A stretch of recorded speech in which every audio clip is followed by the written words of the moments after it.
Olá, pessoal. Bem-vindos a mais um episódio de Evidentemente Atualidades em Saúde Mental.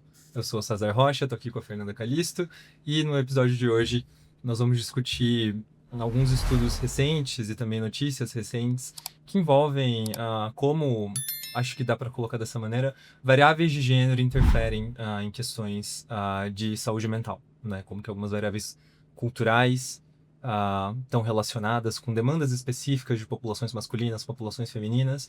Vamos receber uma super especialista no assunto, Uhum. né, nossa colega Laís Nicolodi, mestre em psicologia, enfim, tem pesquisa importante sobre esse tema.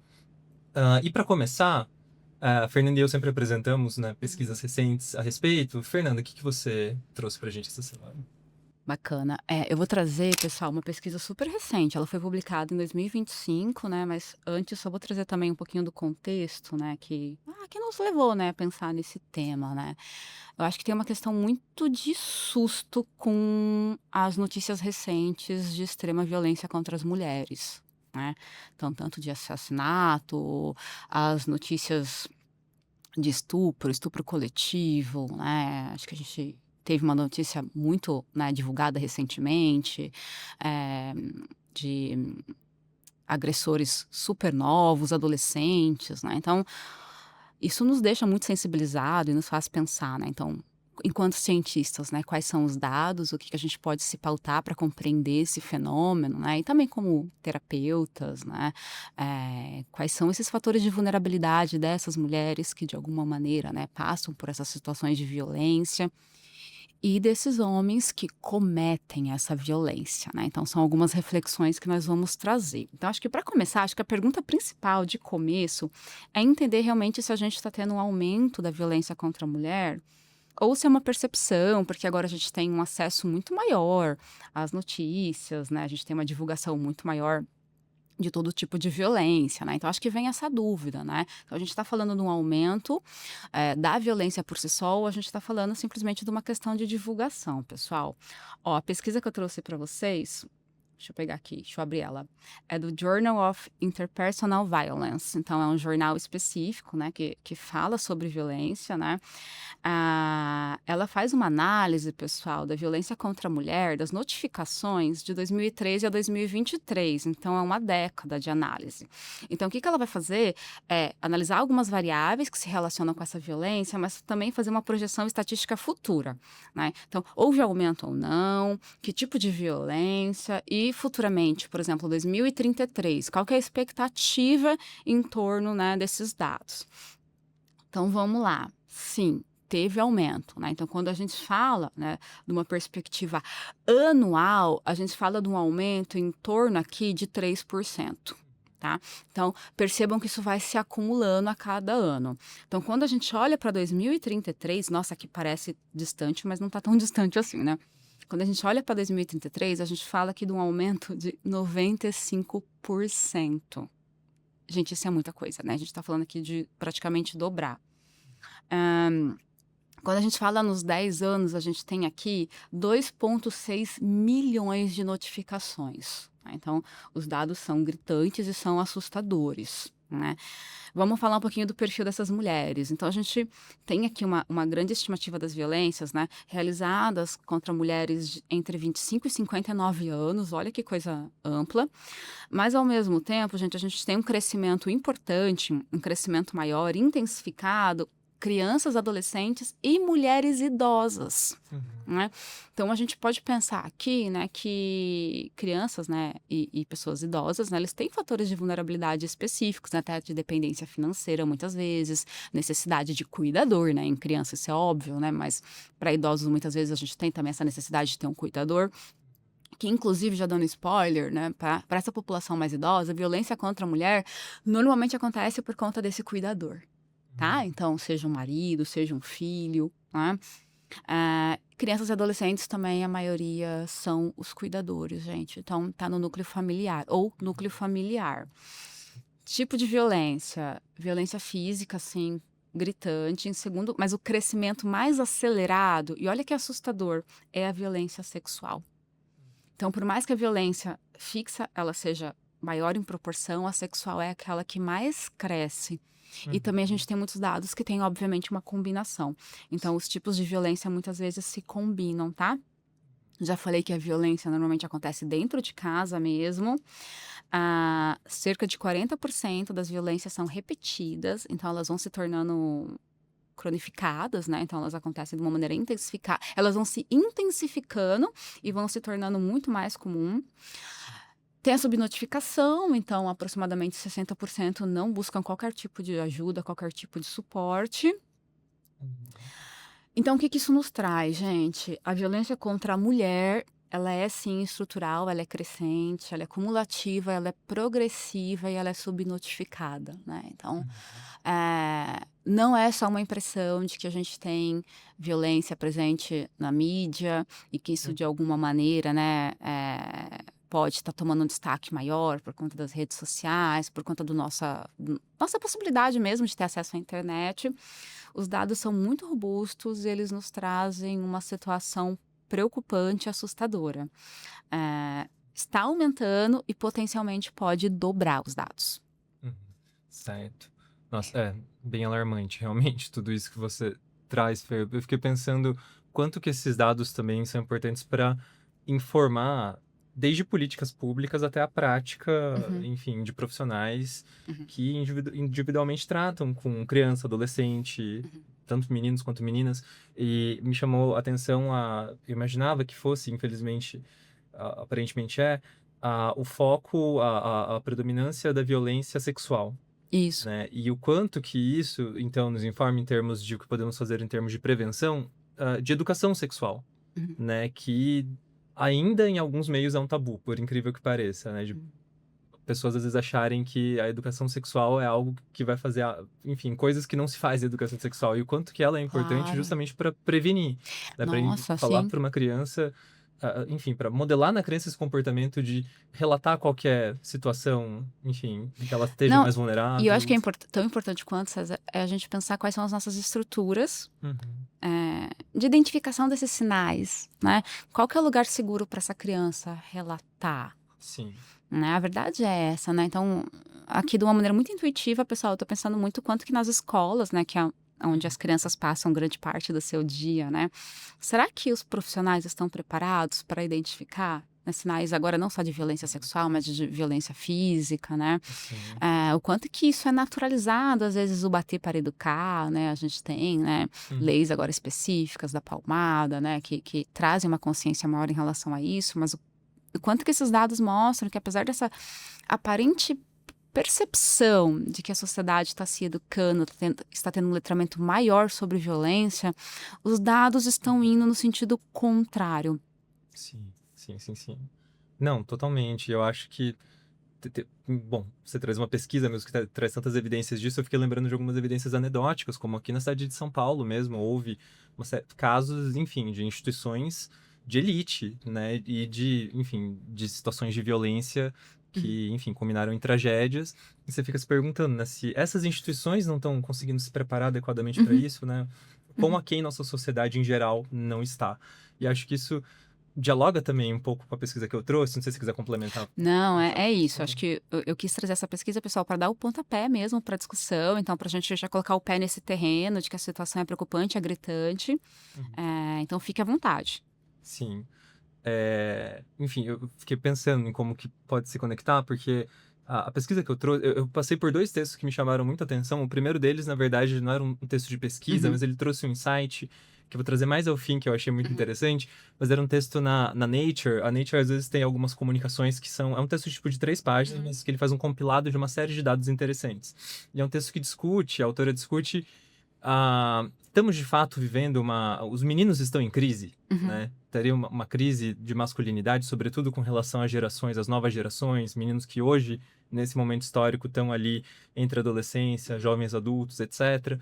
Né? E daí ela vai discutir uma série de indicadores que mostram que, de fato, em termos de, enfim, suicídio é realmente uma diferença, uhum, enfim, histórica e muito tangível, né? 3 vezes mais uhum, em populações masculinas do que em populações femininas, em alguns indicadores específicos de saúde mental, né, uhum, questões mais, como na psiquiatria, se diz mais do que até na psicologia, externalizantes, né? Enquanto nas meninas mais internalizantes.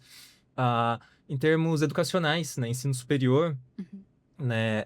Se eu não me engano, é 8-10, né? A diferença hoje, com mulheres ocupando mais nessa posição, homens ocupando, por outro lado, uma população maior em serviços braçais, trabalhos, enfim, menos especializados.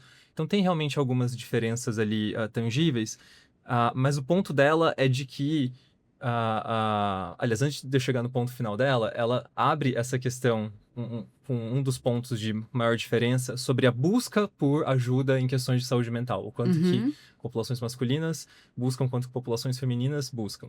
E daí, esse ponto em específico, ela menciona alguns estudos, e tem um estudo em específico que saiu numa revista chamada Sex Roles, que é uma revista específica que trata questões de sexualidade, de papéis sexuais, né? Roles em inglês, de papéis, né? E, enfim, uma revista super referência também, que foi um estudo que investigou o que eles chamam de ignorância pluralística. Eu nunca tinha ouvido falar Nossa, eu não conheço esse conceito. dessa expressão. Mas, basicamente, é quando você tem uma disposição ou uma atitude num certo grupo, mas essa atitude, cada pessoa individualmente nesse grupo subestima o quanto essa atitude ou disposição é compartilhada pelos demais.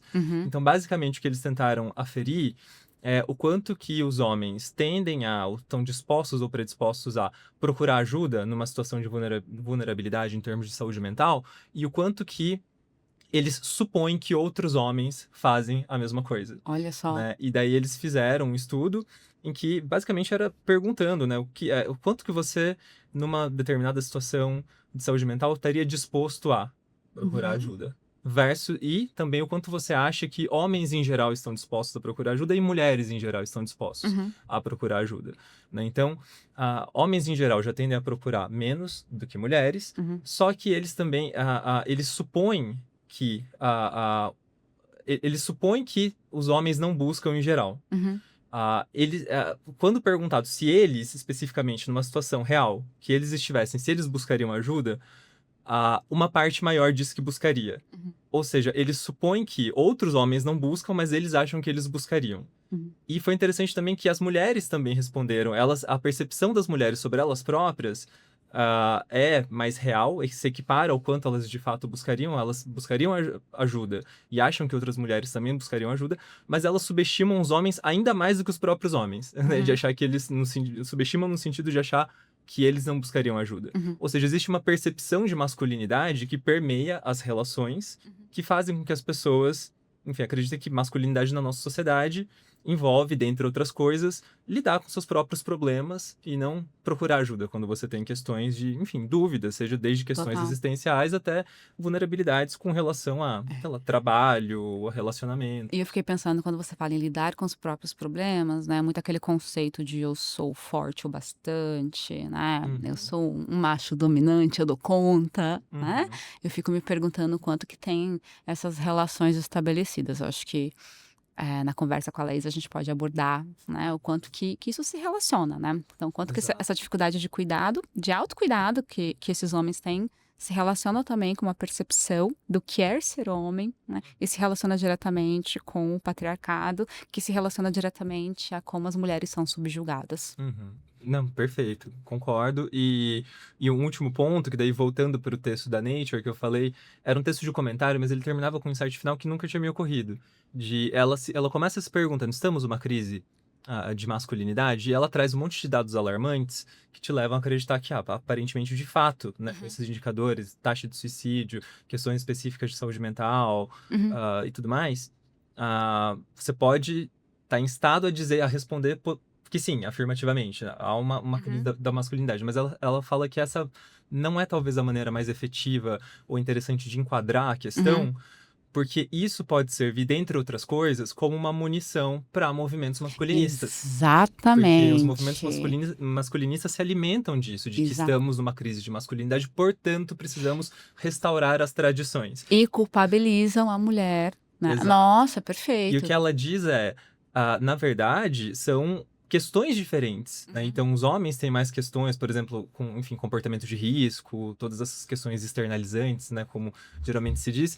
Mas as mulheres também têm tantas outras questões, como todas essas que você trouxe aqui, que acho que iremos discutir com a Laís, e, enfim, estamos discutindo na nossa sociedade, é exemplo de toda a discussão sobre, agora, o projeto de lei com relação à misoginia, né? Então, eu, depois que eu li isso, eu falei, nossa, eu tendo a concordar, sabe? A maneira como você enquadra a questão pode ter consequências, talvez não antevistas, né, de quem está falando sobre esse assunto, né? Então, hoje eu Exatamente, César. penso duas vezes sobre como enquadrar essa questão. Certamente, há questões específicas de masculinidade a serem tratadas, inclusive que vão ter consequências para o bem-estar das mulheres, mas a depender da maneira como isso é enquadrado por profissionais de saúde mental, isso pode levar a consequências talvez não tão interessantes. Falando em termos bem práticos, né? Pode dar munição, né? Então os homens estão em crise, né? Mas enquanto em crise, né, as mulheres estão sendo atacadas. Exato. Né? Perfeito. Bom, pessoal, agora a gente está aqui com a nossa convidada, Laís Nicolodi, psicóloga, foi minha colega no laboratório de análise biocomportamental na USP, teve uma pesquisa importante sobre relações entre análise do comportamento e feminismo. Então, bem-vinda, Laís, se você puder também, quiser, enfim, destacar outros pontos da sua carreira. Eu sei que você fez parte de um escritório na USP que era associado à ONU, está muito envolvida, acho que tanto academicamente quanto pessoalmente no assunto. E um dos motivos pelos quais a gente traz ela aqui é porque, enfim, o noticiário, infelizmente, vem, enfim, repleto de notícias de violência contra a mulher ultimamente, e acho que por isso seria importante a gente discutir os impactos disso para a saúde mental. Perfeito, perfeito. E, inclusive, quais são as possibilidades de mudanças culturais, né? Então, acho que são várias questões, Laís. O primeiro ponto é, a gente vê tantas notícias, né, aparecendo sobre assassinato, sobre violência, né, sempre a gente fica com aquela sensação, ok, a gente está falando num aumento, mas a gente está falando, por exemplo, numa divulgação muito maior que precisa acontecer, e eu acho que quando a gente vai para a saúde mental, quais são os impactos disso na saúde emocional da mulher, e que práticas culturais ajudariam essa mudança? Só isso que eu quero te perguntar hoje, assim, bem tranquilo. Perfeito. Bom, primeiro eu queria agradecer vocês dois pelo convite, César e Fer. Tô muito contente de estar aqui hoje com vocês. Acho que vocês deram um ótimo resumo, nem precisa entrar muito nos pormenores da questão. Embora eu seja uma psicóloga analista do comportamento, sempre esteve ali como uma pauta de interesse considerável as ciências sociais, e especificamente os estudos, né, de cientistas sociais marxistas a respeito do patriarcado. Então, acho bem importante setorizar, né, que a concepção de patriarcado também é muito disputada dentro das ciências sociais. Vão ter cientistas sociais que vão ser contra o seu uso, vão ter outros que vão falar da importância, da relevância. Mas, né, acho que a pauta não é essa aqui hoje, a pauta é sobre esse boom, né, que parece ter tido nos últimos meses, de violência contra a mulher, especificamente a crime de feminicídio, abuso sexual, em todas as formas aí de estupro. Fer, é uma ótima pergunta essa, porque no primeiro momento, quando algo está sendo muito divulgado na mídia, a pergunta que a gente se faz é, será que, na verdade, isso só não tá aparecendo mais agora? E não é que tá errada essa hipótese. De fato, é como se estivesse havendo mais destaque para isso hoje em dia na imprensa. Mas o que a gente também observa nos dados, principalmente do último Anuário de Segurança Pública divulgado pelo Fórum Brasileiro de Segurança Pública em 2025, é que os números bateram recordes. A gente tem evidências de que houve um aumento. Eu também trouxe esses dados, se vocês quiserem que eu possa Fica à vontade, fica à vontade. Então, com licença. Fica à vontade. Eu não sei se eles editam depois essa parte, mas enfim, só porque eu vou demorar um pouquinho para pegar os dados aqui. Mas é porque eu achei esses dados, na verdade, muito importantes, porque eles trazem a proporção, né, que a gente tem uma dimensão melhor. Então, por exemplo, o que a gente tem de registro é de que mulheres que foram assassinadas no feminicídio, ou seja, na condição de mulheres, eu acho importante destacar isso. Elas foram assassinadas pela condição de serem mulheres. Em 2025, Uhum. o registro foi de 1.568 mulheres. Uhum. Isso é o equivalente a 4 mulheres assassinadas por dia. Uhum. Então, no ano, 4 mulheres morriam por dia no ano no Brasil. Esse é o maior número registrado. E a gente tem, na verdade, olhando para os outros, os anuários anteriores, a gente tem, na verdade, uma evidência de aumento. Uhum. Então, voltando para sua pergunta, houve sim um aumento considerável nos números e acho que isso, em parte, responde o porquê esse assunto está ganhando tanto destaque. Uhum. Por que que a Uhum. gente agora não consegue mais ignorar esse problema, né? Uhum. Sempre houve Uhum. casos, registros de feminicídio, sempre houve abuso sexual na história do Brasil. Uhum. Mas a proporção com que isso a proporção que está tomando agora chegou a um ponto de que a gente não pode mais ignorar o problema. A gente está batendo recorde. Uhum. Nossa, menina, e é muito interessante porque, obviamente, a gente tem uma expectativa que com um desenvolvimento social, né, que é até difícil falar em desenvolvimento por si só, que a gente vai ter uma redução, né, das violências, né, não só contra mulheres, mas contra crianças, né, contra minorias, e é muito interessante você trazer isso. Então, realmente está aumentando, isso dialoga com a pesquisa que eu apresentei anteriormente também, então tem um aumento exponencial, inclusive, da violência contra a mulher. E agora eu fiquei me perguntando, né, que variáveis, o que pode estar acontecendo, o que pode estar se relacionando. Eu sei que não é algo, né, causal, direto, que a gente pode estar falando de um contexto, né, muito grande, mas você consegue trazer alguma reflexão nesse sentido? E se eu puder fazer um complemento à pergunta da Fê, também dialogando com o estudo que eu comentei, a questão dos agentes dessa violência. Né?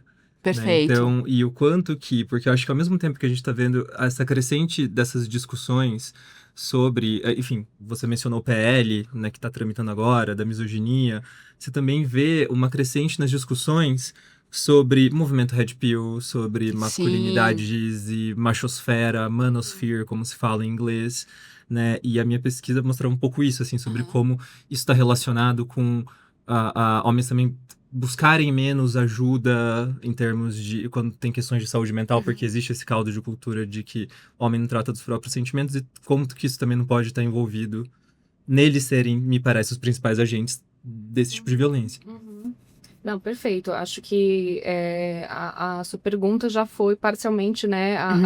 A bússola o César já trouxe aí o norte da minha resposta. O que é bem importante falar quando a gente traz a pauta de violência contra a mulher é que não é uma pauta que a gente dissocia do patriarcado. A gente não consegue olhar para esse Não é fenômeno possível. sem necessariamente olhar para a socialização de gênero, sem necessariamente olhar para o fenômeno estrutural, né, que a gente tem antigo pra caramba, né, do patriarcado, acho bem relevante falar. Ele existe há milênios, ele é anterior ao capitalismo, ele é baseado na divisão sexual do trabalho. Então, a gente olha para a construção, né, de como que esse sistema se organizou ao longo desses anos e necessariamente quando a gente vai olhar para isso a gente fala de caminhos de aprendizagem no que se refere a gênero, né? No que uma mulher aprende, né, numa sociedade patriarcal, a como ela deve existir enquanto na condição de mulher e o que os homens aprendem na condição de homens, como eles devem existir. Sim. E como, né, bons analistas do comportamento, a gente vai olhar necessariamente para o contexto de reforçadores sociais e principalmente para o senso de pertencimento. E para isso, a gente vai ter que olhar com uma minúcia nesses caminhos de aprendizagem e entender o que a comunidade verbal, né, vai direcionar para uma mulher como ela deve ser, como ela deve agir, como ela deve sentir, como ela deve sonhar, como ela deve andar, como ela deve se vestir. E o mesmo para homens, né? Como a comunidade verbal vai selecionar certos repertórios. E, de novo, não são só repertórios fora da pele, né? No operante. A gente também, enquanto cultura patriarcal, ensina homens como eles devem aprender a se relacionar com as próprias emoções. Por isso que eu disse que a resposta do César já estava ali, parcialmente já aparecia. E é o mesmo para as mulheres, né? E nesse aspecto, a pesquisa da professora Wallace Casanello, que em 2018 ela publicou o primeiro livro dela a respeito disso, mas depois isso foi ganhando bastante destaque no meio acadêmico, falar sobre a organização desses caminhos de aprendizagem em dispositivos de gênero. Falar aqui sobre os dispositivos de gênero requereria muito tempo, tá? Então eu não vou discorrer sobre todos eles, mas eu acho bem relevante, já que você trouxe, César, os perpetradores da violência contra a mulher são homens, tá? Então é bem relevante a gente olhar o que a cultura está ensinando para esses homens. Por que a gente está fabricando, vamos dizer assim, assassinos? Porque o feminicídio, a gente pauta ele como um assassinato evitável. No sentido de... todos os assassinatos são evitáveis, mas acho que vocês entendem o que eu quero dizer. Claro. Né? Motivado pelo ódio contra a mulher, a gente precisa entender em termos de políticas públicas, em termos de transformação de cultura, o que está acontecendo, que os caminhos estão levando para isso. E aí, quando a gente fala, portanto, do dispositivo de gênero masculino, a gente vai olhar para um caminho de aprendizagem que se pauta primariamente no ódio às mulheres, no ódio a tudo que é feminino. E nesse aspecto, a misoginia, ela está no cerne da construção da masculinidade numa sociedade patriarcal. E a principal via através da qual essas gerações mais jovens aprenderam a se relacionar com as mulheres é por meio da pornografia. Então, quando a gente pega a última pesquisa da King's College, que eles divulgaram, acho que foi em 2025, é muito interessante que eles constataram um nível de aderência maior da geração Z a discursos machistas do que dos baby boomers. Olha que interessante. Essa é a última pesquisa da King's College. Eu mandei para você no WhatsApp quando você me pediu um dado. Eles fizeram, né, com base em um survey, né, de questionário, e eles tipificaram com base na idade dos entrevistados, né? E é papo de 30%, assim, 1/3 da geração Z teve maior aderência a perguntas como a mulher precisa obedecer ao marido, a igualdade de gênero já foi longe demais. E é muito contraditório, porque pela primeira vez a gente viu um registro de que a geração mais jovem está apresentando um discurso mais conservador. Exatamente. Até há pouco tempo atrás, a gente, na verdade, presumia que a geração mais jovem vinha com ideais mais progressistas, ideais mais igualitários, né? E agora a gente está vendo, na verdade, uma inversão disso acontecer. E aí, quem é a geração Z, né? A geração Z que nasceu ali no finalzinho dos 90, já início dos 2000, que já foi uma geração que nasceu bastante conectada, internet, né? Já com a tecnologia. Sim, sim. E junto com isso, junto com esse crescimento da internet, que, né, gente, uma expansão maravilhosa, democratização do conhecimento e tudo mais, a gente também constata um aumento de discursos que fomentam o ódio contra as mulheres. A comunidade incel, né? Não sei se vocês lembram, no Canadá. Sim. Os registros, né, de mass shooting, ou tiroteio. Sim. Desculpa, eu tô com uma pesquisa canadense na cabeça falando em inglês. Os primeiros registros que a gente tem de mass shootings ligados à comunidade incel, geralmente a gente já avalia que são homens ressentidos que vão às escolas armados para matar mulheres. E eles começaram a fazer essa investigação desses fóruns online, né? De homens que encontram um senso de pertencimento ali. No discurso de que eles são pessoas que têm toda a razão de estarem ressentidos, todo o direito de estarem com raiva das mulheres, afinal de contas, elas devem sexo aos homens. Isso é a pedagogia, né, que a pornografia ensina. E que, portanto, a responsabilidade recai sobre as mulheres. Vocês com certeza ouviram falar já da série Adolescência, né? Sim. Que é um seriado não só primoroso do ponto de vista, né, de produção. É incrível, gente. Incrível, não tem defeitos aquele seriado. Como do ponto de vista cultural, traz esse fenômeno, né?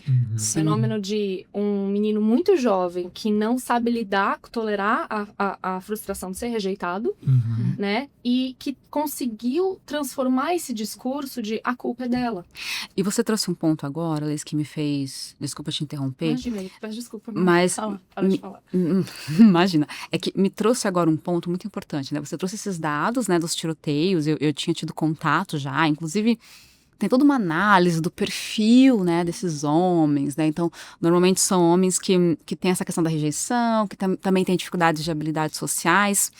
Mas eu tenho a impressão que agora, com as redes sociais, a gente tem uma problemática adicional, porque o ódio vende.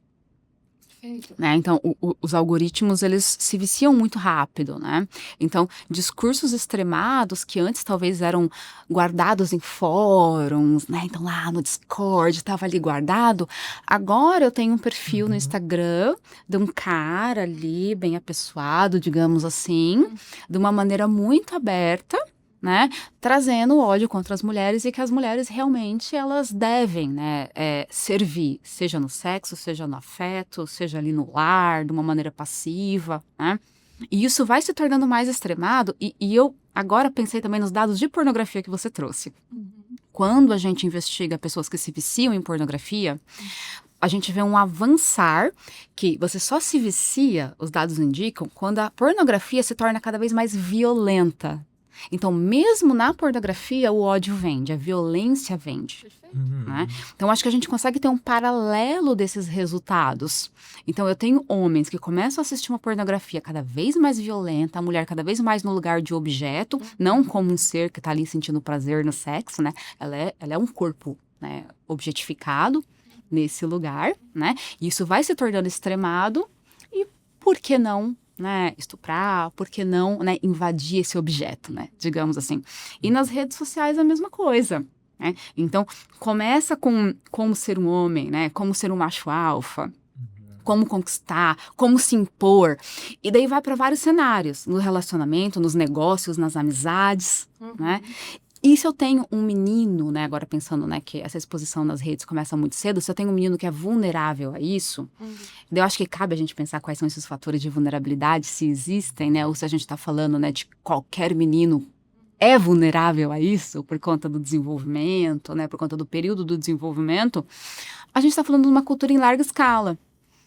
E que faz muito sentido, infelizmente, você ter esse agravamento da violência. Fazer alguns adendos ao que você trouxe. Em relação à pornografia, o que a gente sabe é que o que vicia também tá muito relacionado ao conteúdo de sensibilização, né?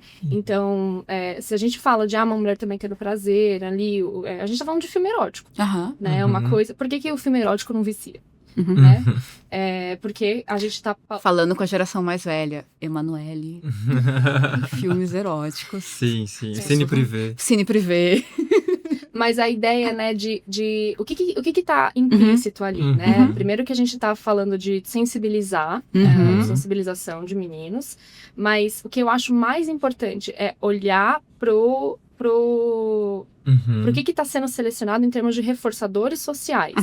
E aí, quando a professora Valesca Zanello vai descrever, né, esses caminhos de aprendizagem da masculinidade no patriarcado, eu acho muito importante olhar para o dispositivo da eficácia, que o que chancela a masculinidade é a capacidade de eficácia sexual dos homens, tá?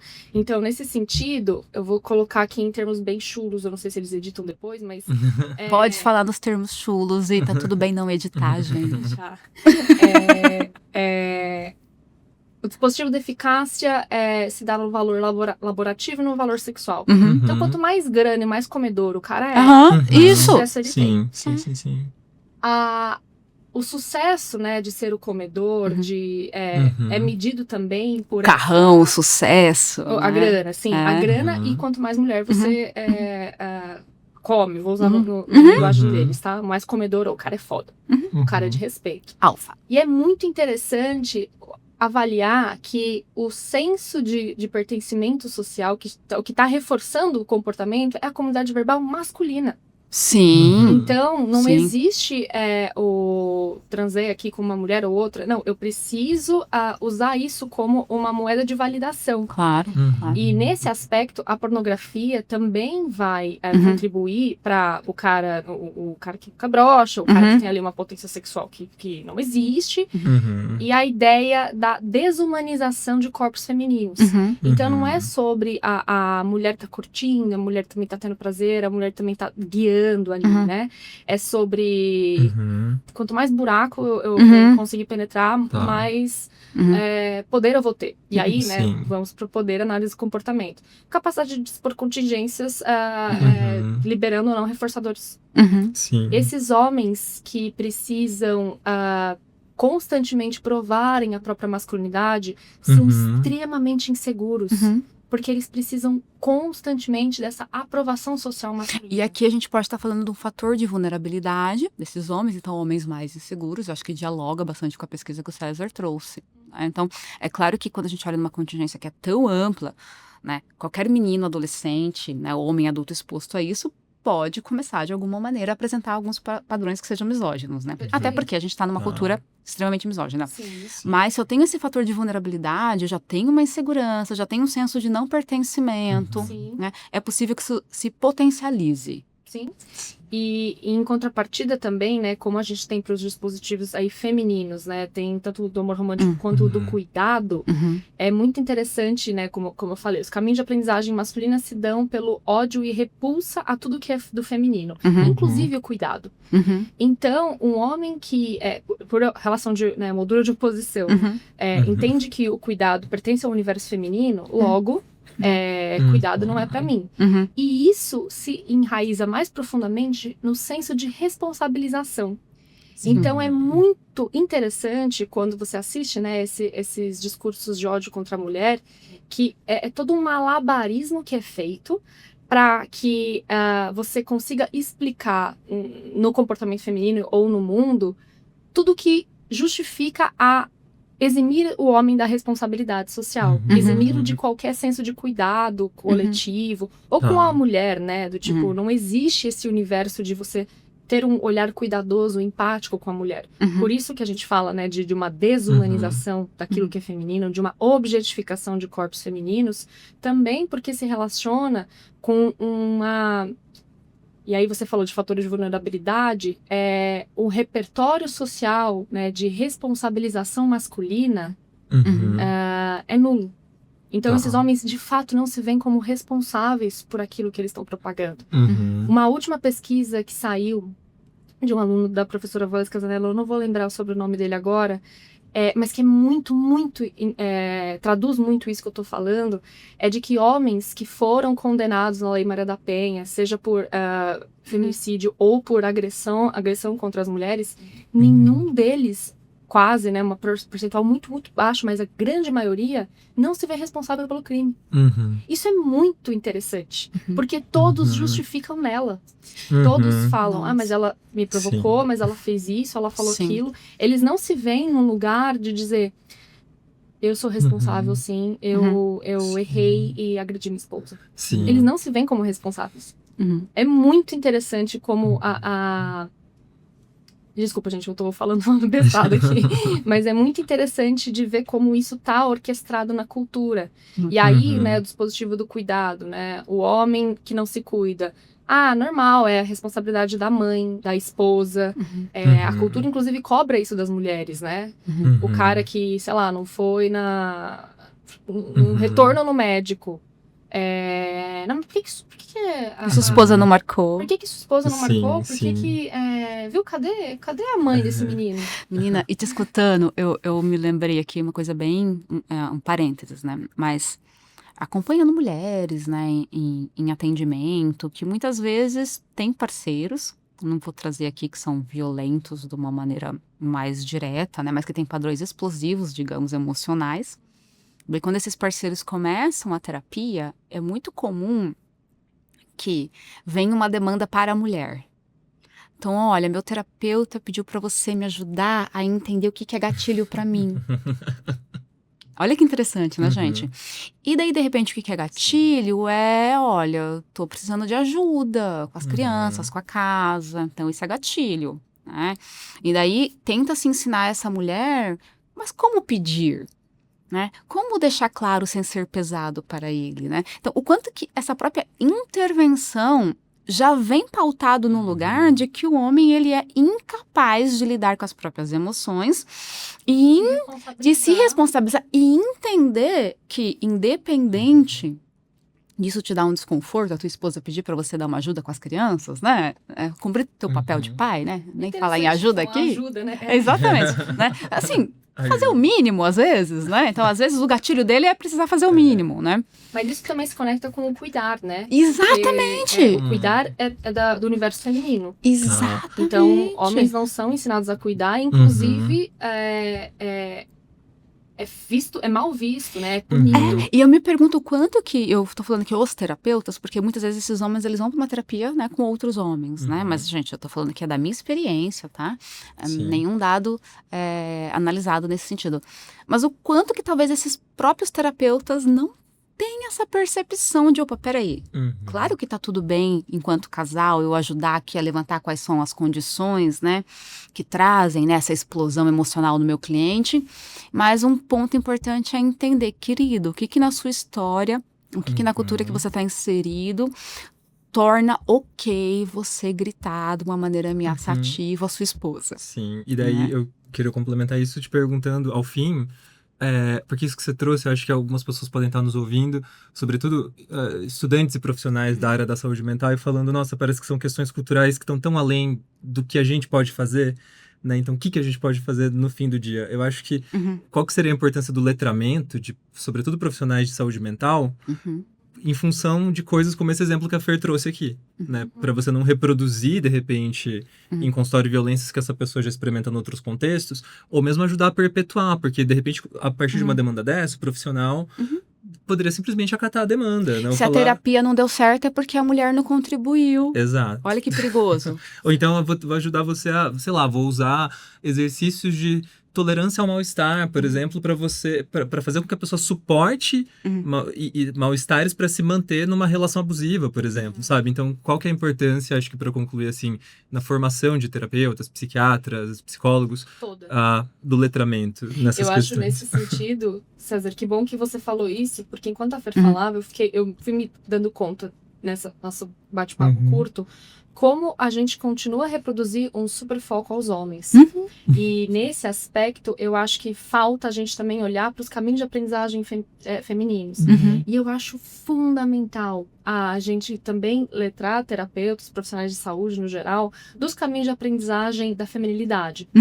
E como, muitas vezes, sem perceber, sem ter essa consciência, os profissionais de saúde estão reproduzindo um script onde se presume que é a responsável pelo relacionamento a mulher. Onde presume-se que, inclusive, e aí eu teria que explicar do dispositivo do amor romântico, né? Mas que o que chancela o valor dessa mulher, o sucesso dessa mulher na sociedade é o fato dela ter um marido. Então ela tem que preservar isso a todo custo. Porque a ideia dela romper, a ideia dela se ver como, não, eu não quero mais, eu não aceito mais esse tipo de coisa, é algo que muitas vezes, sem perceber, os terapeutas empurram de, não, aguenta mais um pouco. Seu marido, de novo, não foi na terapia, não tá se cuidando, não tá cuidando das crianças. Puxa vida, né, vai sobrar pra você de novo, mas você dá conta. Então a gente tem um exército de mulheres muito sobrecarregadas, um exército de mulheres que só aguentam e não sabem ter um tempo de lazer, não tem hobby, porque quando chegam em casa do trabalho precisam cuidar da casa, precisam cuidar dos maridos, precisam cuidar, fazer a gestão emocional do relacionamento. E isso dialoga com aquela pesquisa que você me mandou, de que as mulheres, as meninas, na verdade, relatam, em termos proporcionais, muito mais sentimentos de ansiedade e depressão. Então, a gente sempre pauta, né, de os homens, o sofrimento emocional masculino, a saúde mental dos homens, porque é evidente, né, a gente sabe que o maior índice de suicídios, né, de tentativas, né, tá mais concentrado nos homens, mas a gente olhando para o sofrimento mental, Uhum. as mulheres tateiam muito mais. Isso não é para dizer que os homens não sofrem, Uhum. mas as mulheres estão cronicamente deprimidas ou cronicamente sobrecarregadas Uhum. porque elas não têm saída. Uhum. É o desamparo aprendido. É Exatamente. tentar aguentar. É a função, é o papel. E evidentemente que isso tem um recorte de raça e classe que não dá para deixar de Uhum. lado, que Uhum. é para algumas mulheres em situação de extrema vulnerabilidade social, mulheres muito pobres, é fator de proteção ter um marido, porque senão ela é estuprada pelo vizinho. Uhum. Sim. É fator de proteção ter um marido em casa, Uhum. porque é melhor ser estuprado pelo próprio marido Uhum. do que pelos caras da rua, Uhum. porque ela é vista como menos. Uhum. Uma mulher sozinha, Uhum. desamparada. Exatamente. E aí, nesse sentido, a gente não pode negligenciar os caminhos de aprendizagem das mulheres na sociedade, porque a gente também precisa letrar terapeutas para não Uhum. reproduzir um script de sobrecarregá-las mais. Uhum. Ou de incorrer nesses aspectos que já aconteceram também, de terapeutas reforçarem padrões de feminilidade em Uhum. mulheres. Uhum. Como Uhum. se isso fosse, né, uma suposta emancipação, empoderamento. Sim. Sim. Né, essa coisa da beleza que a gente estava falando antes, né, Uhum. misógino, Sim. extremamente misógino, a ideia de que a mulher tem que estar sempre sorrindo, Uhum. a mulher tem que estar sempre se produzindo para provar o valor dela na prateleira, né, Uhum. para ser escolhida por outro homem, porque Deus me livre de não ser escolhida por nenhum homem. Uhum.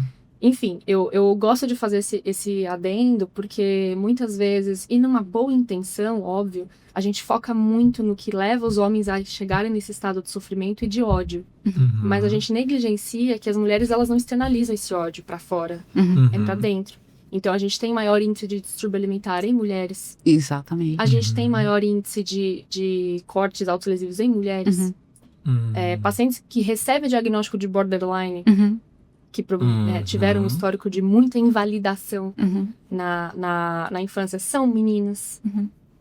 Se a gente for pegar notícias, eu tava lendo essa semana uma notícia da menina tentando dizer pra família que estava sendo estuprada pelo tio de 25 anos e ninguém acreditava nela. Uhum. Então, evidentemente, meninos também são estuprados, homens também são estuprados, mas proporcionalmente Uhum. é díspare. Uhum. Quando a gente vai olhar nos gráficos do Anuário de Segurança Pública, as maiores vítimas de estupro vulnerável são meninas do sexo feminino. Uhum. Uhum.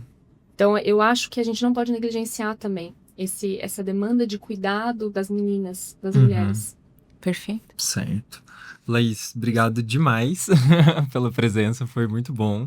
Como que a gente acha pelas redes? Você tem uma página profissional que você mantém? Eu preciso alimentar mais o meu Instagram, mas ele é @nicolodelaís. Uhum. Pra quem quiser, né? Uhum. Tá. Desculpa ter me excedido aqui. Você não se excedeu e me deu, assim, vários pensamentos sobre outros temas que a gente poderia aprofundar, viu, Leis?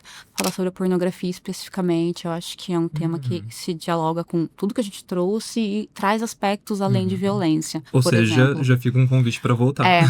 Por favor, Quanto volte. antes. É Gente, isso. obrigada. Eu que agradeço, a gente agradece. E obrigado, pessoal, por acompanhar mais um episódio de Evidentemente, Atualidades em Saúde Mental. Nós estamos de volta no próximo mês com mais temas quentes sobre o assunto. Até lá!